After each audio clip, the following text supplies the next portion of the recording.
I'm the voice, and this is Divi Updates, episode 22. I've got Rob and I've got Neegs. How's it going, guys? Hola. It Hey is hola. I'll kind of do it the Puerto same Rico, way. that's my only Neegs always Spanish. says, Neegs always says, "Hey everyone." Yeah, because I'm the last one. Like, I don't know what to say. Like, you both say the best things. It is weird. It's super contrived, right? But I just do it the same somewhat. Gotta say each hi time. somehow. Hi. That's right. Yeah. Thanks for having me.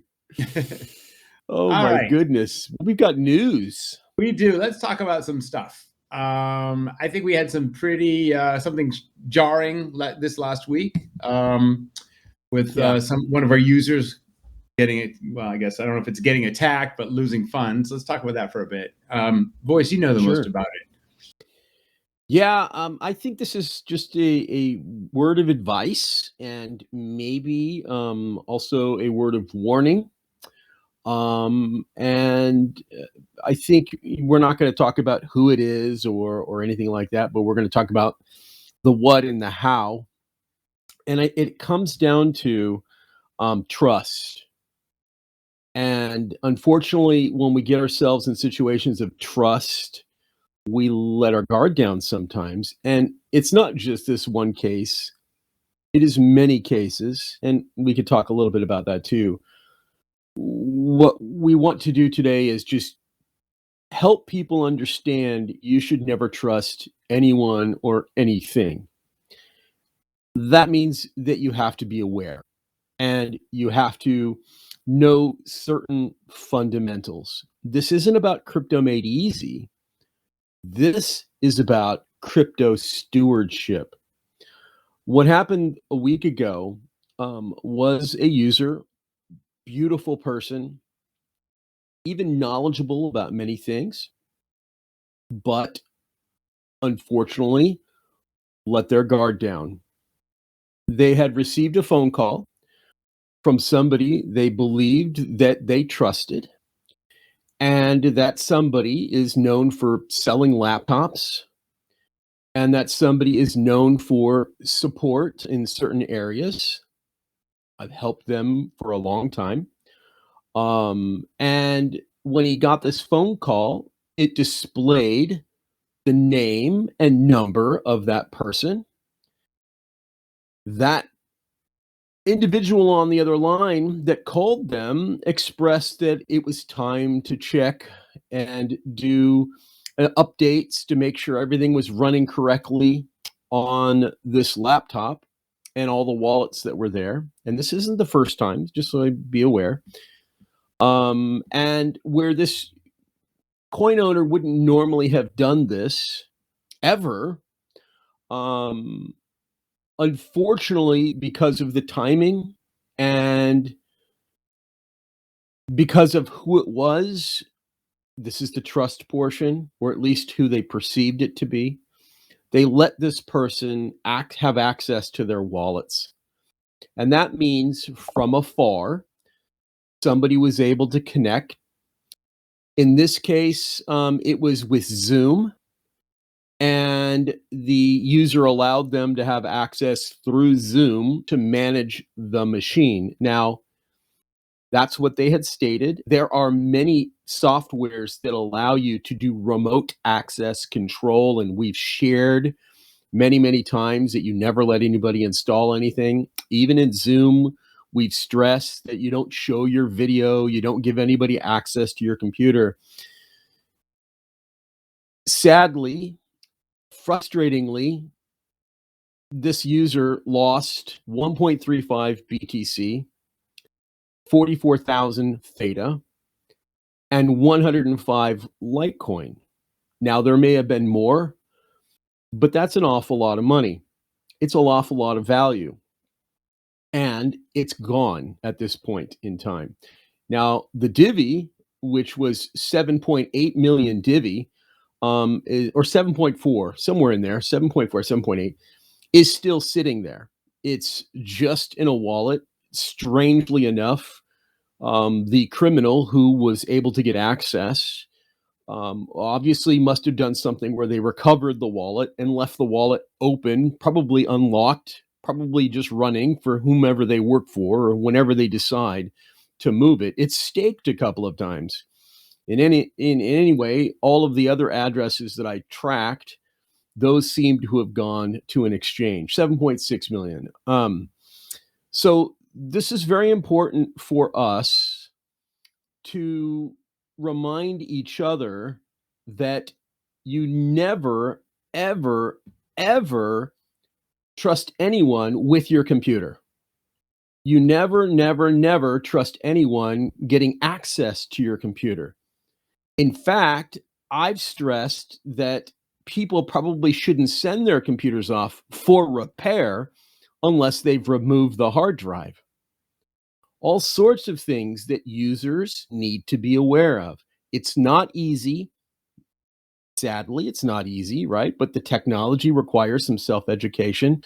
But that's a lot of money that somebody lost.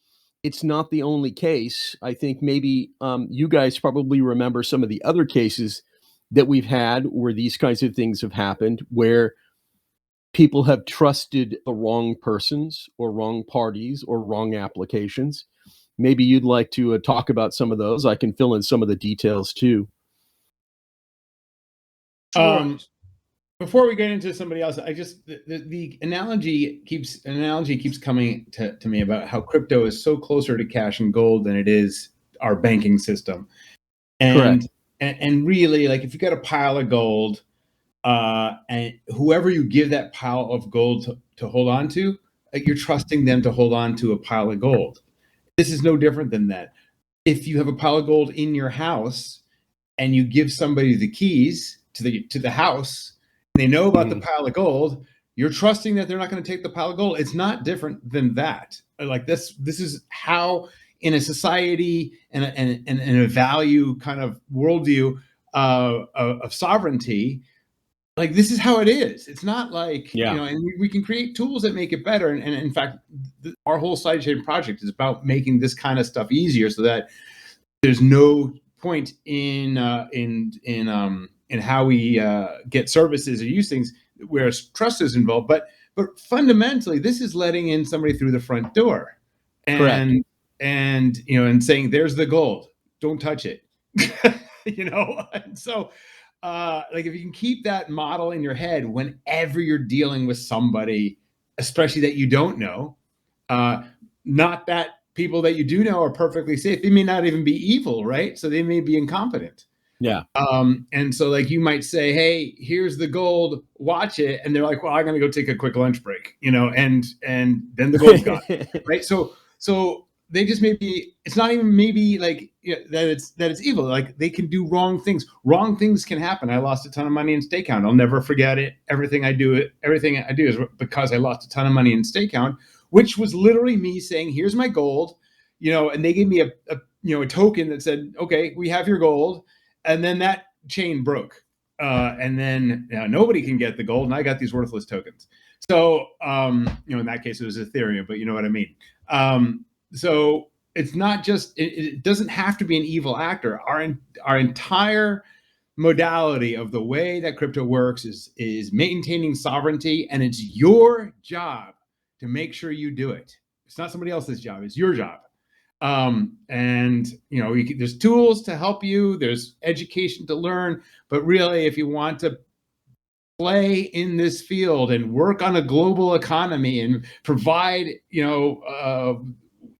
transfer of value to anybody that you want, make sure all of that is done willingly and voluntarily, and that's your job. It's not somebody else's, and it's super important. I'm sorry, and now we can go into other stories if you want to. I don't actually know. I think that's right. Like, perfect.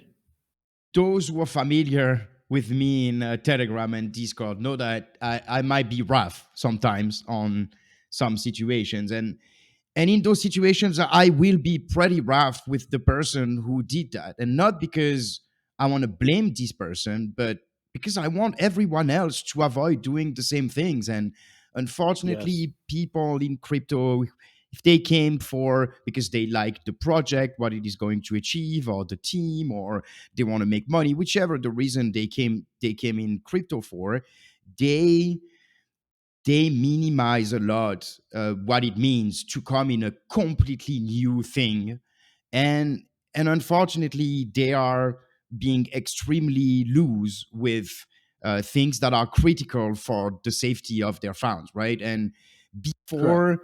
before moving large amount of money, it's like I'll take this example, right? Like before you go uh, at sea with a boat, there's probably a few things you want to learn before you commit to it and put all your stuff on the boat and go cross the ocean.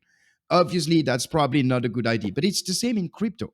Like if you actually Correct. move I don't know, dozens or even thousands of dollars to crypto, and you don't really understand where are the risk, then you put yourself in a great danger.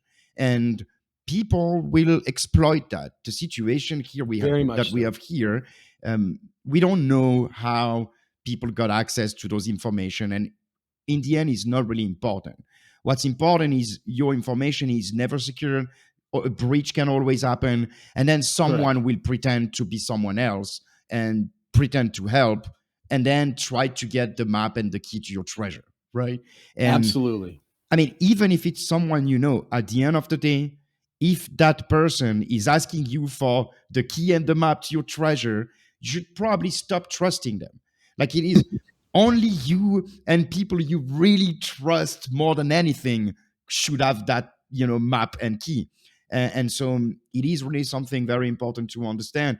And when when you're driven by other reasons to get into crypto, people tend to forget about that, and they realize when it's too late. So it's really important that we spend time talking about those things, and again, that people don't delegate their responsibility, because every time this happens, it's because someone, instead of taking a little bit more time to understand what they're doing, they somewhat gave up, and they were like, hey, yes, please help. And that's when everything goes down, right? Correct. Correct. I would say that, this is not stressing this one situation as being unique. It is unique in many ways. It is unique. They had his phone number. How did they get the phone number? That's not for me to decide. That's for the user and the agencies that he's employed to figure that out. That's surprising. How did they spoof the phone number of the said person who was selling laptops and spoof the name? Those are separate things, but those are important things. So we'll let that happen.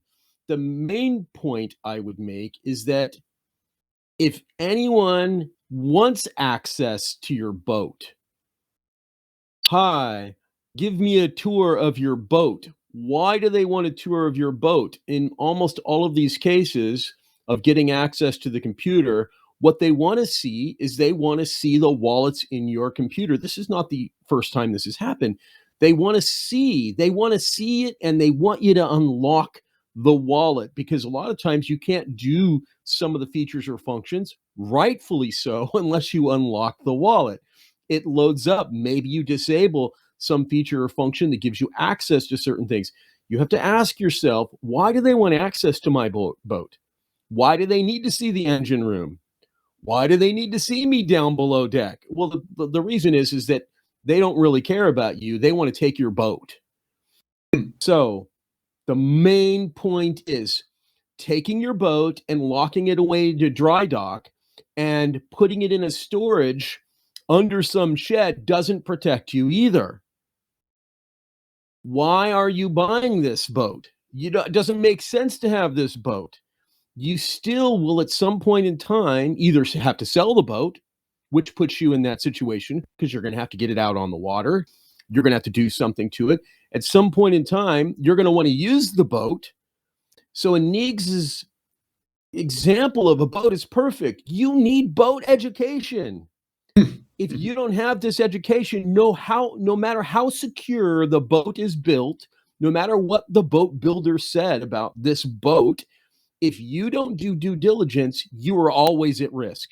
No matter what bag, no matter what safe, no matter what no matter what dry dock you put your boat in, at some point in time, you are highly at risk because you didn't do your own due diligence.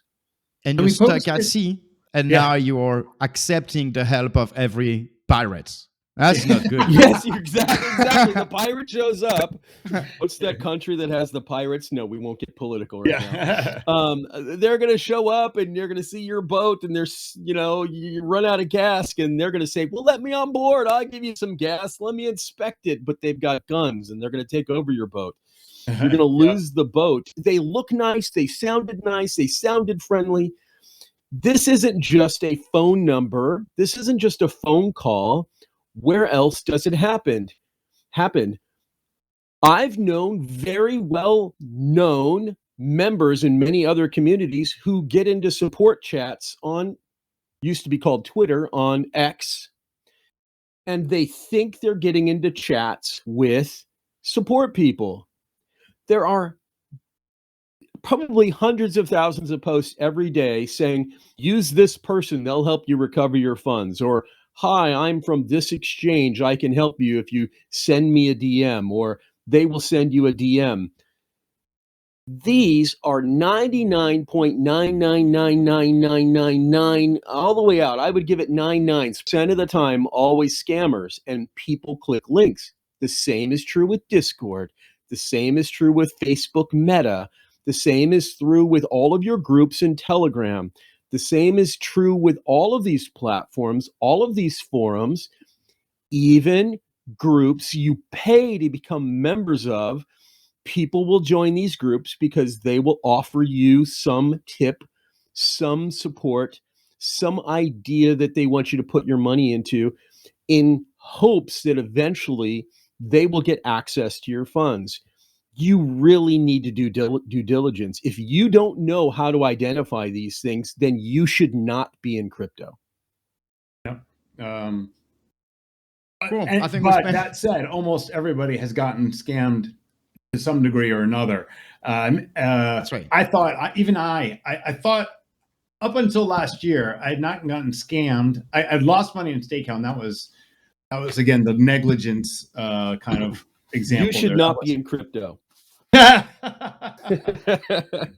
then, but I'll tell you, I was trying to buy a Bitcoin miner, and the amazing theatrical performance put on for me to buy this miner was unbelievable to me. I can't even describe. So I didn't lose, like nobody took my tokens or anything like that. No, there was nobody on my computer, but it was like 2 weeks worth of talking to this guy to buy a Bitcoin miner.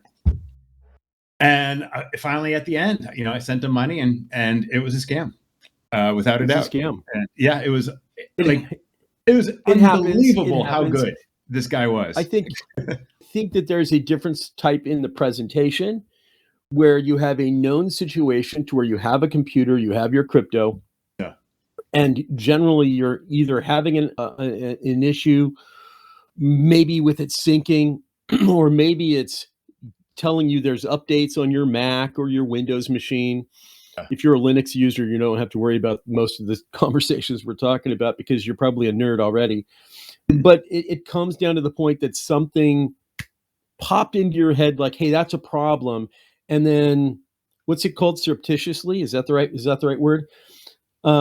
Somebody sends you a message at the same time, hey, there's an update going on. And it just happens to be the same scam message they sent to everyone 500,000 times before from a bot.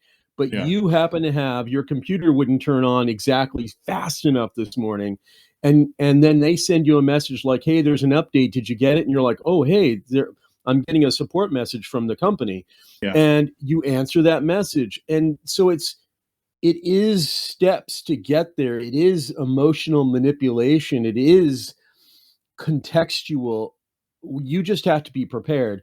Where I think supporting your wallet and searching for a vendor on the internet so you can buy a Bitcoin miner, that's a slightly different situation. That is a scam unto itself.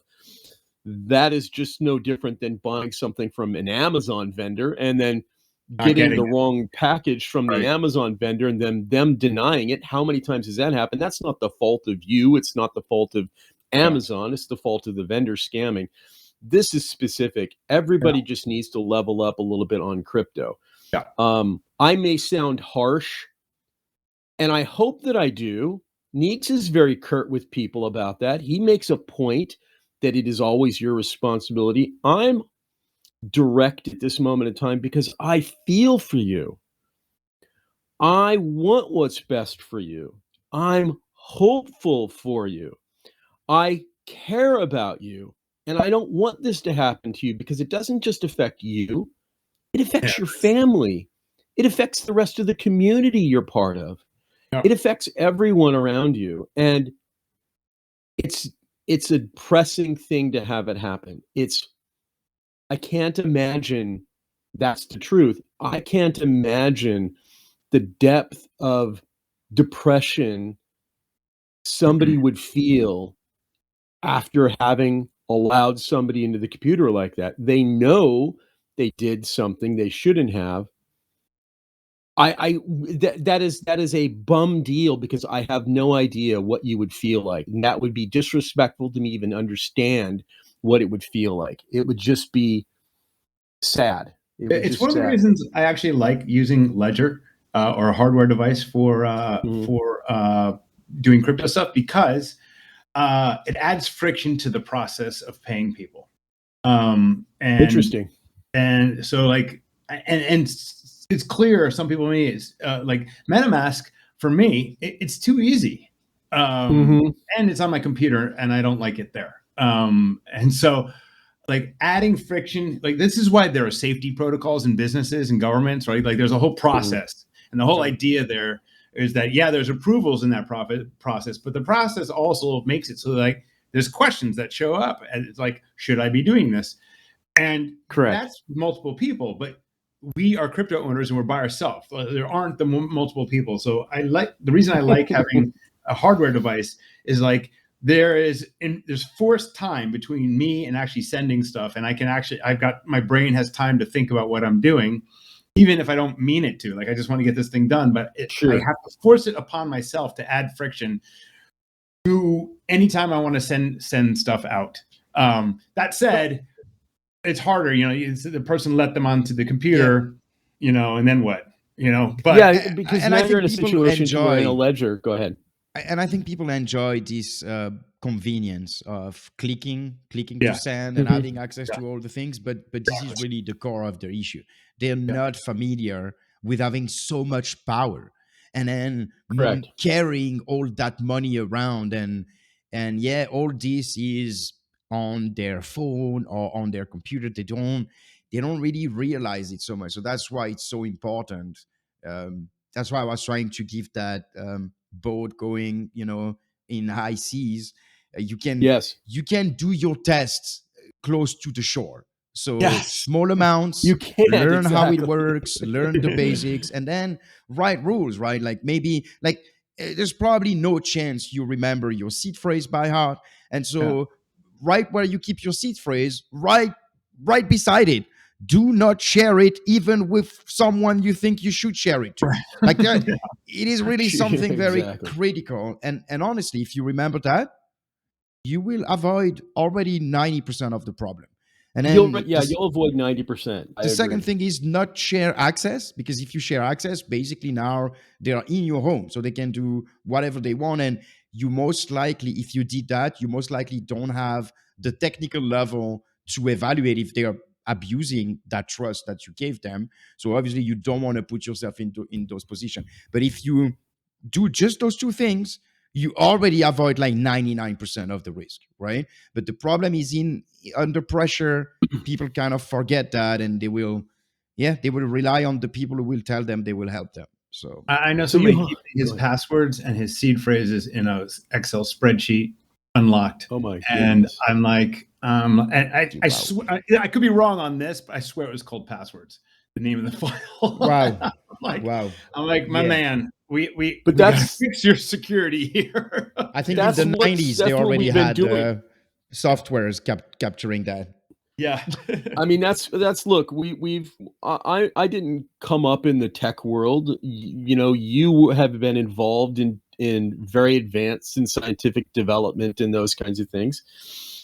But even in the 90s, you know, I'm pretty sure I probably had a file somewhere that was called passwords. Yeah. You know what I mean? But that was back then. However, everybody gets frustrated about passwords. Everybody gets disappointed about passwords. Everybody struggles with passwords and not reusing passwords. The thing about passwords is passwords, yes, may be difficult to manage if you don't have a process. They're there for a purpose. It's like what you described about your ledger. And we can talk about how ledger isn't a perfect place because people can encourage you to install your ledger, connect it through the little USB or whatever, however, which Never model do you that have, either. Yeah. and open up the computer because they have posed as ledger. This is manipulation of another case where you've got to unlock the ledger and you still do transactions. So this is support maliciousness in phishing. It's not even phishing because it is an attack, because phishing just wants you to give up the seed words. This is a direct attack against the wallet. So we have two things. You don't let people have access to your computer, period. Yeah. You don't That's let right. people have access to your seed words unless I have standards we talked about on concierge calls. You have a seed word, you need to store it so it's stored permanently. I will never tell you what kind of process to do it. Some people store seed words on metal rings on bolts and bury them in the ground and do all sorts of goofy stuff. You'll see it on X, and you'll see it on Facebook. You'll see it on these different places that people brag about these steel plates that they stamped it in, and then they put it in a box and they buried it in something. You know, whatever. If you're going to do that, fine. Just make sure it's permanent and make sure you then store it securely. And the storing it securely, that's the second point. Do you have a need to where if something happened to you, somebody would have to know where that was or know those words? Now, if you're married and you have a spouse and you have kids, maybe that's true. You have to make that decision. It's individual. So first is permanent. Second is secure it. You don't give that up to your vendor. You don't give that up to anyone else other than somebody you absolutely trust, because you know the second they have those seed words, they can spend that money. There's nothing you could do to stop them. The third thing about seed words is you need to have access. We've known people, we've totally changed the subject because we were talking about being maliciously attacked or just making mistakes in allowing people to have access. And that's something that's an education point. Now we're talking about how to store seed words. But if you store seed words and you have 24 words and you send 2 off to all of your family members and you don't have a copy of those seed words, but you're so freaked out that you're going to lose seed words, so you give each person a piece of paper that has 1 word on it, all it takes is for something to happen to 1 of those people or 2 of those people, and now you've lost your seed words. It doesn't mean you make it so complicated.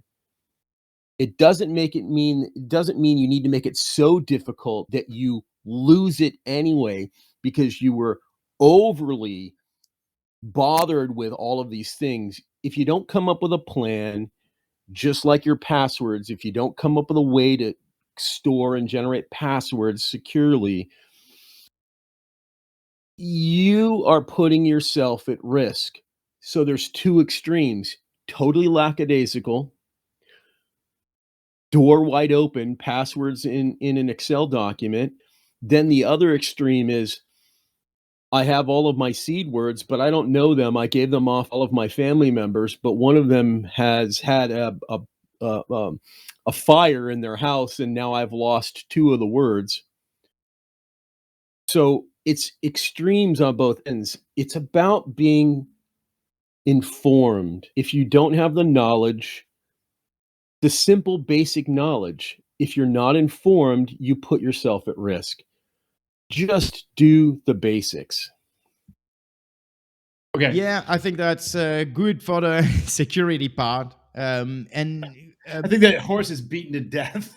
right, right. You know. At the end of the day, it has happened. It will continue to happen. Don't be that guy. Yeah. Let's move on now. Yeah. So XeggeX moves. So basically, the only move that we've seen on XeggeX in the last few weeks is them listing a USDT, their USDT placeholder token. So they listed it, and it has seen very high volatility. But basically, they allow a market for this token for people to bet on it one way or the other. It has good sides and bad sides, right? I think it clearly shows that there is a problem with their liquidity, because otherwise they most likely wouldn't put it on the market. But also that they're finding a solution. The market would probably resolve that in the end. So it is interesting. It's kind of disappointing that there is no dedicated communication about it. But yeah, we've seen it going way down, less than 10 cents, I believe. And then it went back up to more than 50 cents, I believe. So it is pretty wild moves until we have a resolution on the XeggeX side.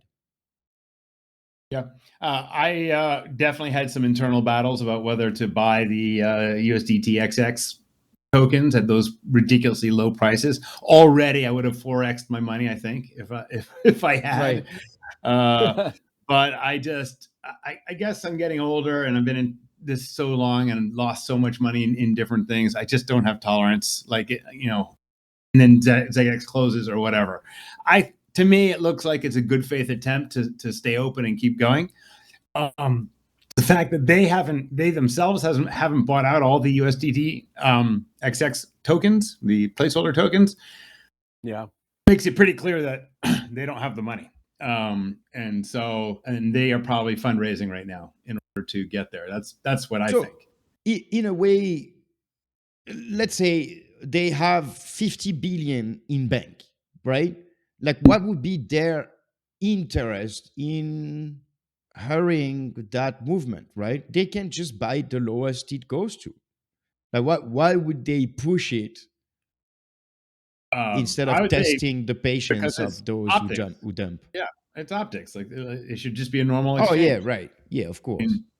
You mean keep it pegged, basically? Yeah, I mean. But no, that was obviously clear. And I think, look, I don't remember exactly, but I feel like I read the message they have, the disclaimer they have on their website, and I think it has changed a little bit in terms of wording, and they are a lot more clear on them looking for funding.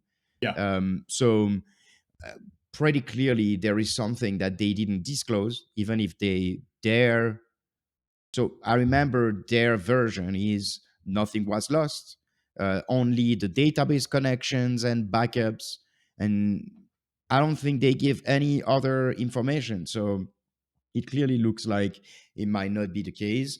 Maybe that's the money that they had to spend to repair the whole infrastructure. I guess, getting emergency help from Mongo and all that is probably fairly expensive. So it's difficult, but we can regret that they're not communicating about that.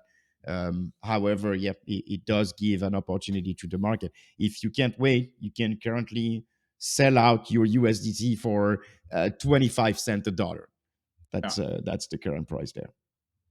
Has their I'm in their Discord right now. I don't see that their Discord is actually opened yet. Definitely not yet. So it's still closed in Discord. Okay. Yeah. Anyway. Who needs a barrage of flame? Well, just so we can commiserate, obviously, I have some Divi that's there, that is still there, and I haven't received notification yet about those funds. I did receive the token. So I'm just like some of you. I don't have very much. It's not a lot of Divi. So I'm hopeful. The dev that was our contact with XeggeX, as I expressed, we were in communication with him early on. Now they've replaced that person with just the support portal. So my communication is exactly like your communication. I don't have any access to some special channel or some special group any more than you do. I think they're overwhelmed is probably the point I would make. I can't imagine what it would be like to have probably 100,000 users. Yeah, and probably not have all the data you need, make sure it's all organized. So in parallel, the exchange, however, is working. We've seen the market and price following the same kind of Correct. movements we could see on XeggeX and Bitrue. So it is there. But it seems pretty clear that they're struggling to resolve the pending issue fast enough.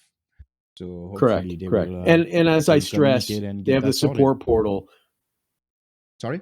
And in that support portal, when I've communicated, they have responded to me. So I did offer support for some things. Yeah. So there are people there answering questions.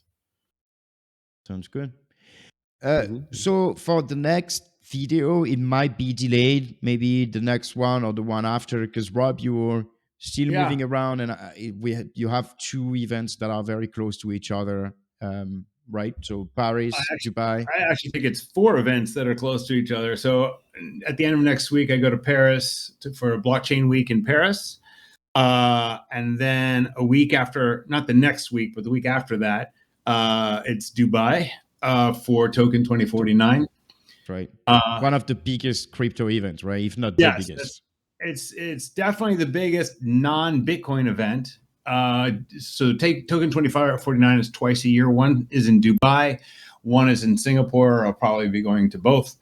Right. And so that's huge. All of these things are a week long. And then there's a conference in Toronto in May, and then there's the Bitcoin conference in Las Vegas in May. So if anybody's at any of these places, happy to meet up.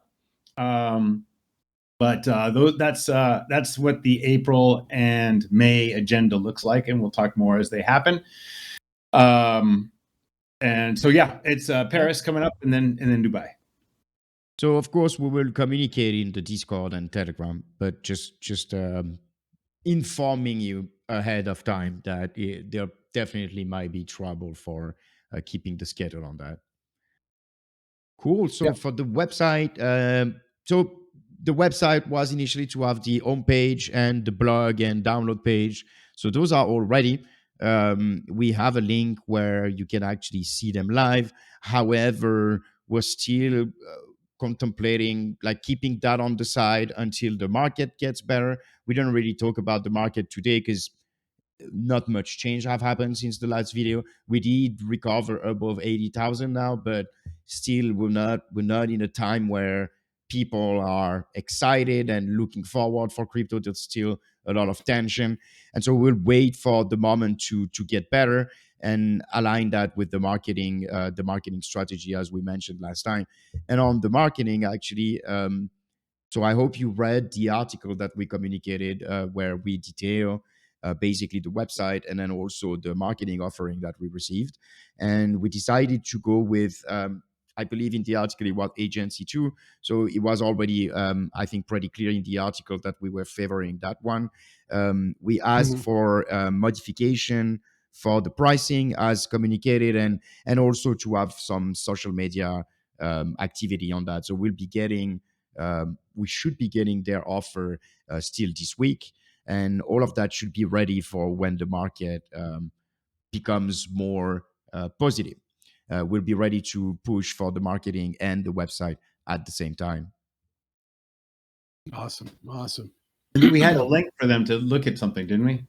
That's right. So that's right. I'll just update the link in the current article because I don't think it's worth it to share a new article, or maybe I'll end up making a new article. But in whenever this video goes live, either the link will be updated, like just go to this article, or you will have a link to that new article. That will be very clear. We'll have communication about it too.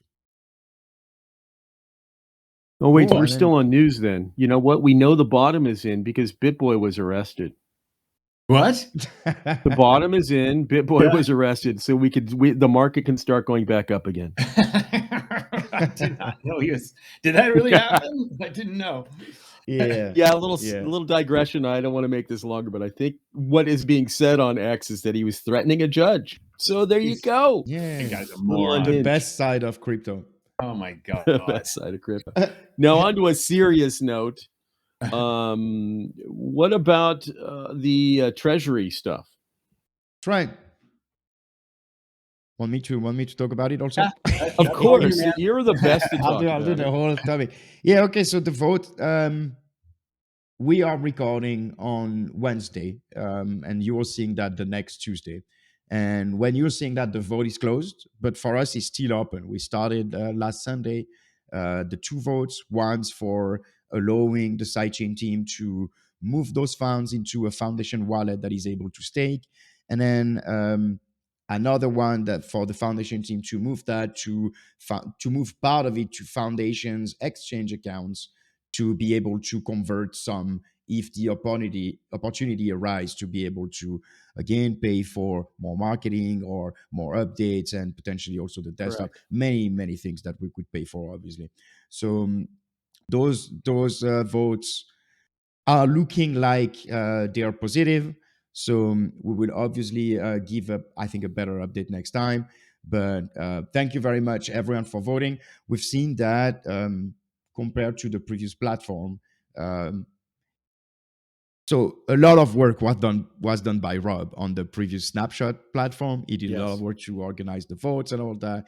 And we really, I think, barely breached 40 people voting ever. Because it was still pretty complex. Like you had to get eDivi, you had to use an ETH wallet. Like it was not the easiest thing. Kind of friction. Yeah. Yeah. And now in Telegram, we had like 60 votes. So I think we can consider that it is somewhat of a success compared to previous votes. And yeah, we'll be able to move forward with that. So thank you for your trust. And we'll make sure to apply that. Absolutely. And again, it's for the betterment of the community, all things from desktop to infrastructure to marketing, all sorts of things. That's the whole goal. That's right. And again, nothing will be spent on that before another vote. Like if basically we start to have a new initiative, like some of this money has been converted, Divi is in a situation where it could leverage whichever service, that would be another vote in Telegram. We'll come and we'll propose that service. And Correct. And really, we encourage anybody to come and propose things because we're not God, right? We have ideas and we are behind our ideas. We make sure that those move forward. But then you might have other ideas too, and we'll be happy to hear about it and even promote it in a video if you want. That's really Totally. it's really nice. You took the words that are out of my mouth that I was going to say is like it's not just us proposing stuff. If you've got stuff that helps Divi and that you feel helps in Divi in some way, let's get a vote going and see if people want to spend some of the money on that. I mean, it's not like we're not trying to gatekeep. Right now, we only have the ability for certain people to move that funds around, but there will be a day, I hope, that we can get to where it's more a little bit DAO oriented, but we're not there and we're not close to there. So until then, I feel like Voice, myself, and Niggs, we've been here since basically the start. We're still here. I feel like we're good kind of what is it? Guardians of these funds, but we totally want everybody to participate in it. Was there 26 million Divi there now? Or is it 30? 30. We passed 30. Yeah. There's 30 million Divi there. I mean, That's if right. you've got good ideas, right. take some Divi. So Exactly. again, like I will still remind people that the goal is not to dump this Divi on the market. There is a strategy. Like it's important to have strategy behind it. Divi needs to remain strong. However, if we are able to capitalize on the marketing and the new, like if people basically understand what we're doing and start to dream about what is coming, then we could be in a much better situation, and then that's when we will be able to spend that money. That's what it's for. So yeah. it's a DAOish. That's it. It's Dowish. Dowish, yes. It's Dowish. which most DAOs are. Anyway. Yeah, frankly, it's true. Yeah. We're not the only ones limited with these kind of limitations. Most chains It is have a complicated. trust Even legally, barrier. like building the thing is just a headache. So Exactly. cool. So what else do you want to add? I think we're all done. No, that's great. Thanks, everyone. See you next time. All right. Bye. Bye-bye now. Bye.